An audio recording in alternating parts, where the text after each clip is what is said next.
കേന്ദ്ര സർക്കാരിൻ്റെ അപ്രീതിക്ക് പാത്രമായാൽ ഏതൊക്കെ തരത്തിൽ ഉപദ്രവിക്കും, അവരുടെ പ്രീതിയുണ്ടെങ്കിൽ എന്തെല്ലാം പ്രശ്നങ്ങൾ വന്നാലും അതിൽ നിന്നൊക്കെ എങ്ങനെ ഒഴിവാക്കും എന്നത് ഇന്ന് സർവ്വസാധാരണമായി നമ്മൾ കണ്ടുകൊണ്ടിരിക്കുകയാണ്. ന്യൂഡൽഹി TV, NDTV എന്ന ചുരുക്കപ്പേരിൽ അറിയുന്ന പ്രണവ് റോയ്, ഭാര്യ രാധിക റോയ് എന്നിവർ തുടങ്ങിയ സ്ഥാപനം 7 വർഷം നീണ്ടുനിന്ന നിയമപ്രശ്നങ്ങളുടെ കുരുക്കിലകപ്പെടുകയുണ്ടായി. അവരെടുത്ത ഒരു ലോണിൻ്റെ പേരിൽ അതിൽ മൽപ്രാക്ടീസ് നടന്നു എന്ന് പറഞ്ഞ് CBI ഒരു പ്രാവശ്യം 22 ദിവസം തുടർച്ചയായി അവരെ ചോദ്യം ചെയ്തു.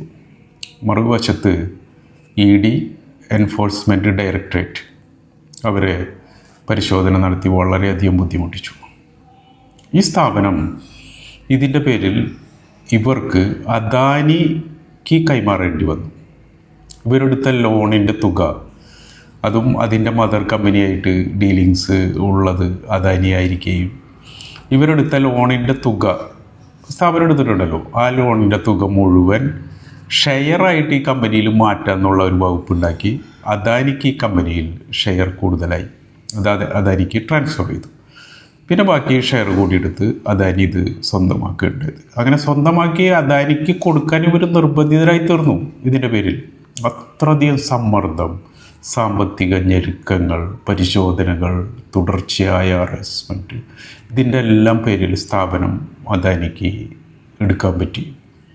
മറ്റു പല സ്ഥാപനങ്ങളും ഇതുപോലെ ഇന്ത്യയിൽ നടന്നിട്ടുണ്ട്. അദാനി എങ്ങനെയാണ് ഒരു സ്ഥാപനം നോട്ടം ഇട്ടാൽ, പല സ്ഥാപനങ്ങളും നിങ്ങൾ നോക്കിയാൽ കാണാം, നോട്ടം ഇട്ടിട്ടുണ്ടെങ്കിൽ ആ സ്ഥാപനത്തിൽ എന്തെങ്കിലും പ്രശ്നം ഉദയം ചെയ്യുന്നു.